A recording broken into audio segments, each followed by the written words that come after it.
Heart for this generation. We need your heart, your heart. We need your heart, the heart of the ideal servant.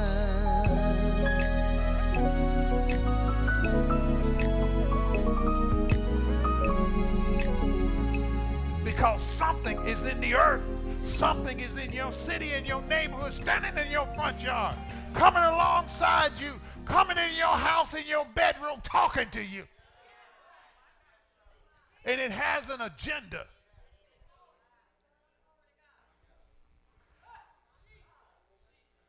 He said that they would turn or depart from the faith, giving heed to seducing or deceiving spirits and doctrines or teachings of demons. Oh. If we think the devil and his bunch are running around about 4 feet tall with a red suit on and some little horns on their head and got a tail that's so long and look like the end of it got an arrow point on it, looking ugly. Ooh, that's the devil. You'll never see a deceiving or seducing spirit come. Here's one way they come. Are y'all ready for this? They will play, when I say it, because they can transform to a female or a male. Or if you like it both ways, they'll be both. No, seriously. Because you're dealing with a demon spirit. We're so used to fighting in the natural. I don't like you. I don't like the color of your skin. I don't like the way your hair is. I don't like where you live. You think you are.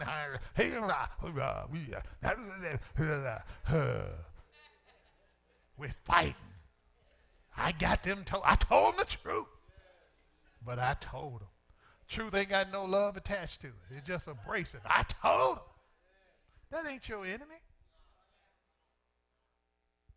But it means that I'm so caught up in the natural that I can't see. I have no discernment. I'm not even aware of what battle is really going on. When you don't know who your true enemy is, you're fighting for nothing.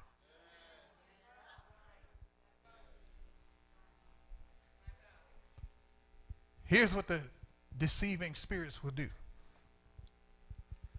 They'll have other demons study you.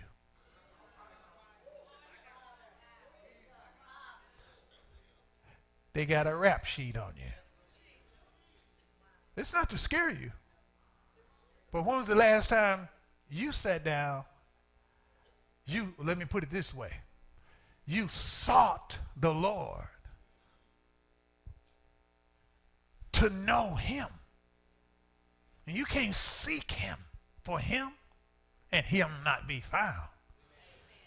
And when him be found, you think him is going to allow you to be blindsided? He'll say, now I know you had planned to go to Houston, but I don't want you to go to Houston. What you didn't realize before you began to seek me, there's a death trap for you just outside the city of Houston. You would have become a casualty. So I don't want you to go, not yet.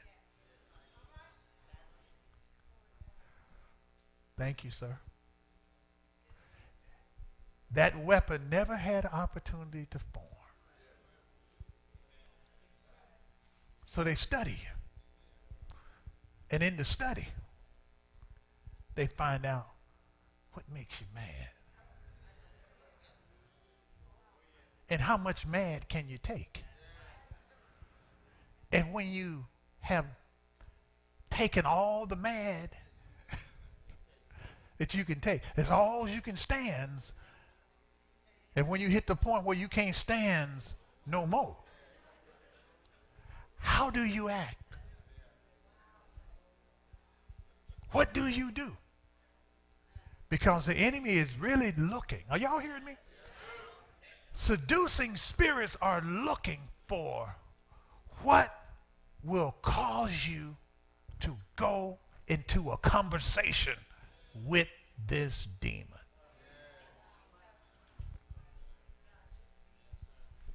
What will make you talk to a seducing spirit?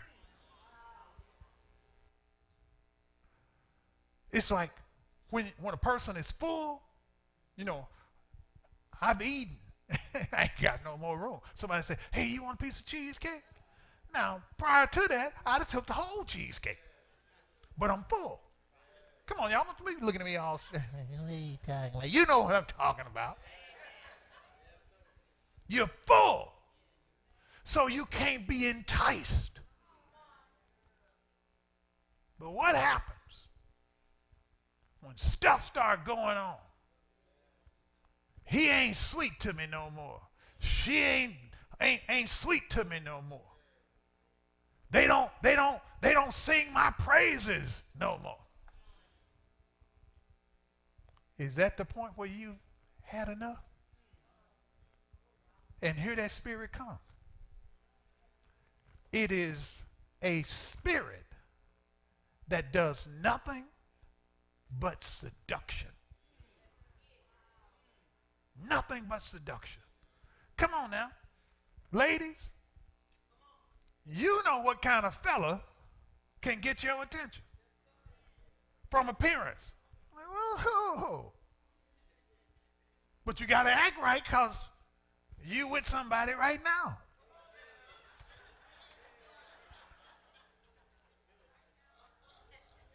Vice versa, brother. See, we tell, no, they ugly. You know that he ain't ugly.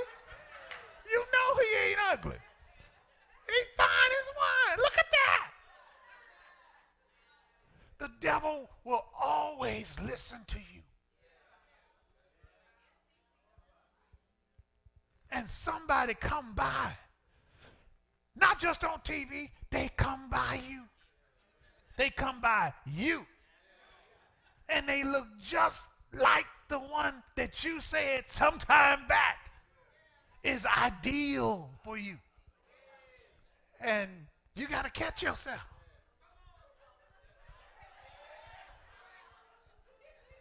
Lord, now you got a choice. None of that was to cater to your spirit, man. It was to cater to your feelings. And this is where the spirits of seduction, seducing spirit, they come to get you in your feelings. And if you get in your feelings, you start saying, well, I feel like. You got the truth in your hand, but you don't say the word says, you say, I feel like. And listen to most of the church. Bring up an issue and have a group of people throw the issue out there and say, well, what you guys say? Well, I feel like. You're being seduced and don't even know it. I can't hear nobody in here. Is this making sense? Giving heed to seducing spirits and doctrines of demons. Doctrines means teachings. Things are taught to establish belief systems. Whatever you believe, it's what you will do. You see people doing stuff, you be like, what is wrong with Esmeralda? She act like she done lost her mind. Look at Junebug. Junebug, what's wrong with you, boy? You keep doing the same old crazy stuff over and over again, and somebody got to come bail you out. Put it on pause for a second and find out what Junebug and Esmeralda really believe, because that's what's fueling what you see. And where did what they believe that you discovered, where did it come from? Where did that come from? We got folks that, like when I was coming up, the men up the street and around the corner and over there behind Sarah Lee's juke joint, where they roll the dice. They bad men. You know, some of them would shoot you, some would fillet you.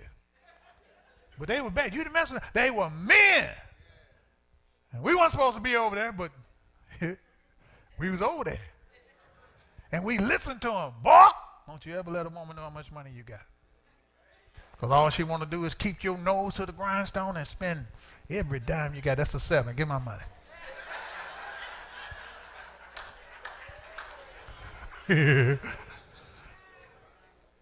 He telling us what to do and making money. Isn't that what life's all about? Follow the average person and see what their pursuit is. They ain't chasing God, they chasing money. And so the scratch sheet is they just want money. Their chase is after money. When was the last time you said, God, I only chase you? We're chasing something. You got to find out what it is. Like they said on Tombstone, you got a fight coming, and it's coming today. That's what the devil's doing. What do you believe? You got to ask yourself that. What teaching, what doctrine do I really believe? Because people now say, the doctrine of God. Who is God? God is whoever you say he is. I'm talking about in church. Jesus Christ, that's his last name, Christ.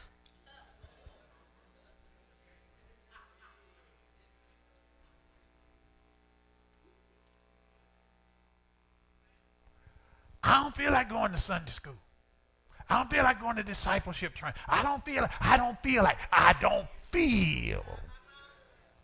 And so I don't, because at the moment, my feelings are not into that. So I'm led by my feelings. And the devil in the spirit realm of seducing spirit is like, oh, they don't want the truth. I'll give them one of ours. Some of the best teachers are demons. You just saw it. They gave heed to seducing spirits and teachings of demons. Do you think an angel from God came and taught what demons believe? No. Demons. It means we got to wake up to the spirit world. Real. This is real stuff. If you knew that demons were out to destroy you and your family, not just the grown ones, the babies too, what are you prepared to do about it? What are you prepared to do about it? Can I give you a couple more scriptures? Whew. Man, I never did even get into the intro.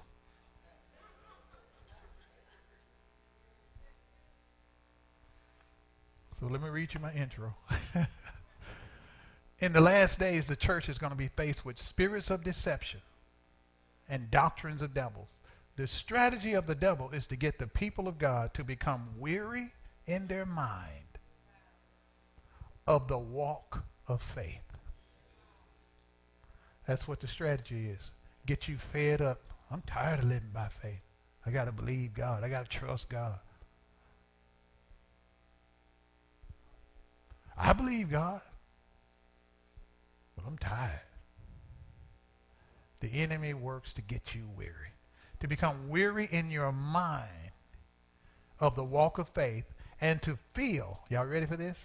To feel that their emotions and their senses have been neglected. You don't make me feel like I want to feel. I don't feel like I used to feel. Because the walk of faith, everybody listen to me and look at me.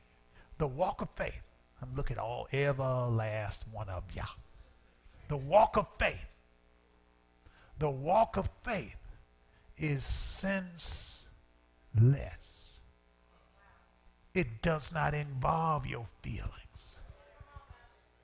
So that means if I'm going to walk by faith, I'm going to have to learn how to manage my feelings and manage my flesh. Because in the walk of faith, people may not come and applaud you. People may not put your name up in lights. What does that have to do with your faith? We live in a world where if you celebrate it, then you must be doing something. They celebrate crooks all the time, but don't find out that 20 years later they were crooks. And they were crooked when you were celebrating them.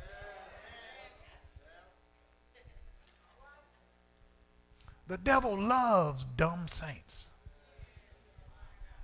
because we further the agenda of darkness. But here's what God does. He always finds a remnant. He told the prophet, he said, the prophet, he let him hear his conversation. He said, who will go for us? Who can we send? And he said, he jumped up in the middle of the conversation, here I am, or here am I, send me. Send me. When's the last time you jumped up in the middle of God's conversation and said, send me? I can't hear nobody in this sanctified. I'm going to let y'all go. They feel like their emotions have been neglected. And when they seek to gratify their emotions, we are forced to look in a direction that requires us to favorably consider what God has already rejected.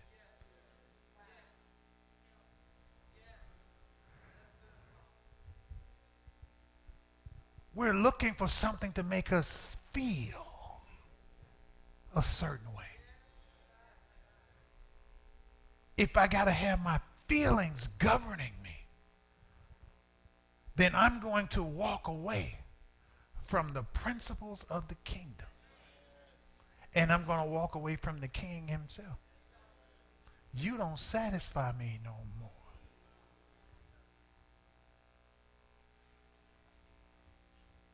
What was that called?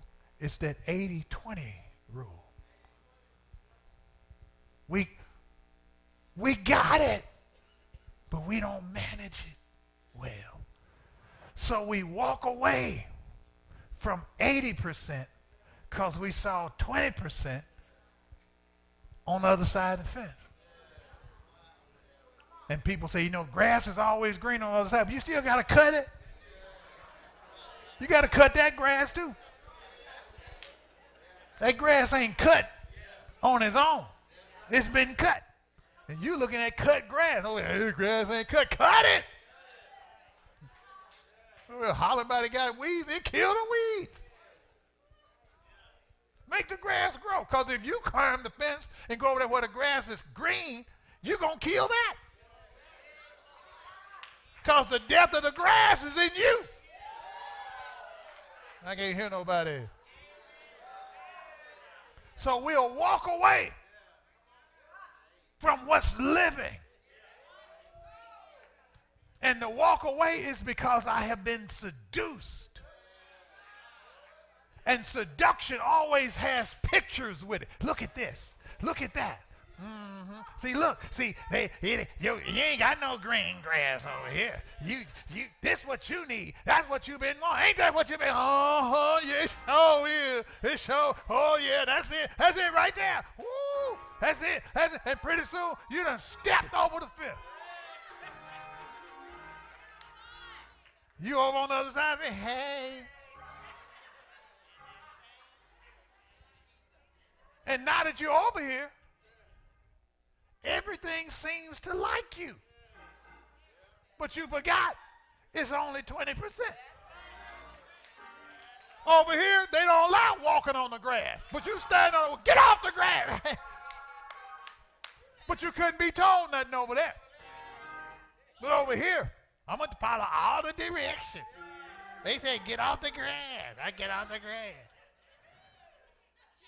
Don't go to church. I ain't going to church. You don't need to go to church. You can serve the Lord on your own. I said, okay. You believe the teachings of demons.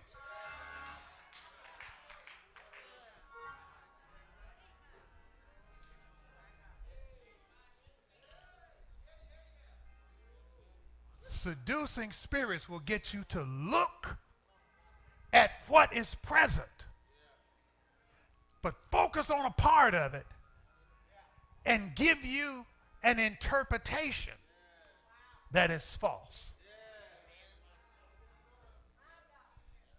And you believe a lie, because in the kingdom of darkness, there is no truth.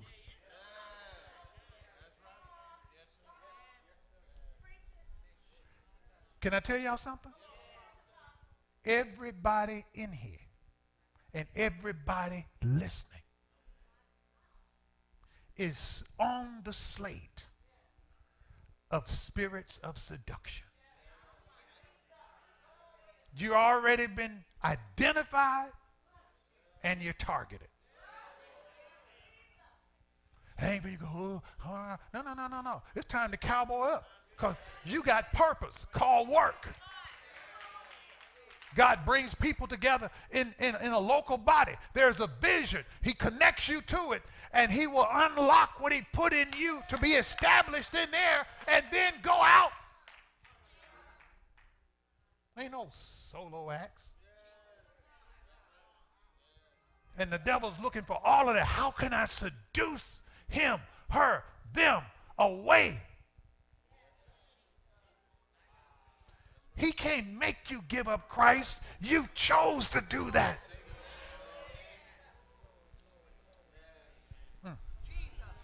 Go to, I'm going to let you go. This is feeling good to me. Feeling. Can I show you something? Anybody ever read the story about Abram and Lot? Go to Genesis 13. I want to show you something. This puzzled me for quite some time, Prophet Warner. The Spirit of God gave me understanding.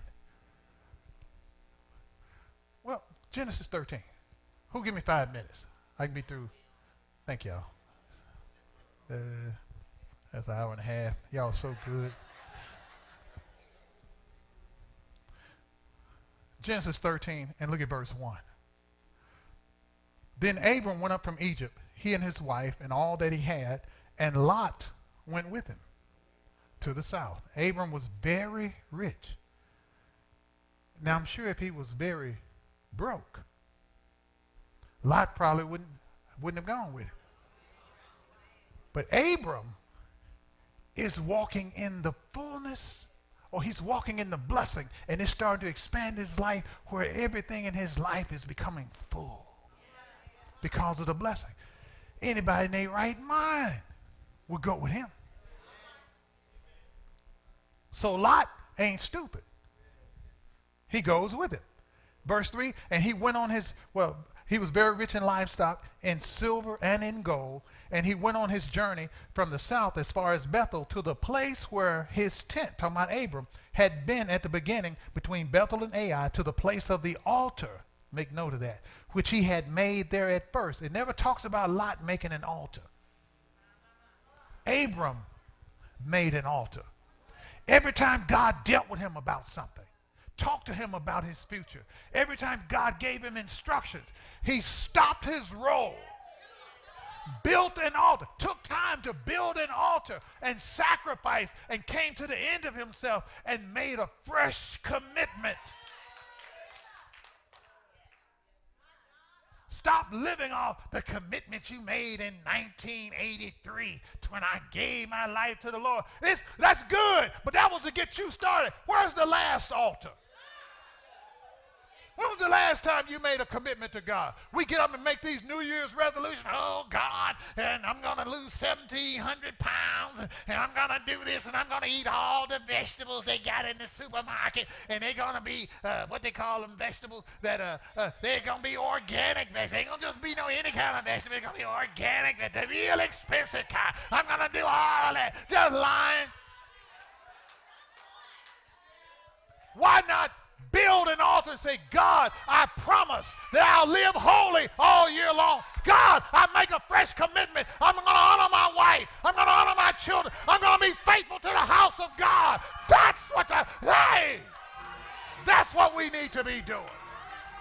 Look at your neighbor and say, build an altar.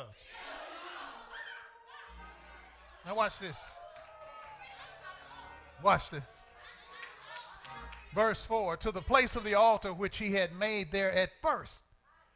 And there Abram called on the name of the Lord. Oh, he came back to a place. There's going to be some repeat stuff in your life. But you should already have an altar for it. You just go back to that altar. Hello, somebody. I'm trying to help you. Verse 5. Lot also, who went with Abram, had flocks and herds and tents, but it says nothing about altars. He wanted the blessing, the fallout of the blessing, but he didn't want the fallout of Abram's communion with God. The church has been looking for the fallout of the blessing, but not willing to wage a warfare. You have to fight your flesh to lay at the altar. Thank you for joining us for The Heart of a Servant, an outreach ministry of Canaan Christian Center in Pine Bluff, Arkansas. If you are in the Pine Bluff area, we'd love for you to join us on Sunday mornings at 10 a.m. for our United Prayer on Tuesdays at 6 p.m. and for our midweek service on Wednesday night at 7. We would also like to give a special thank you to all of our covenant partners. If you are interested in becoming a covenant partner, please visit our website or send us an email. We are Canaan Christian Center, praying that you have the heart of the ideal servant.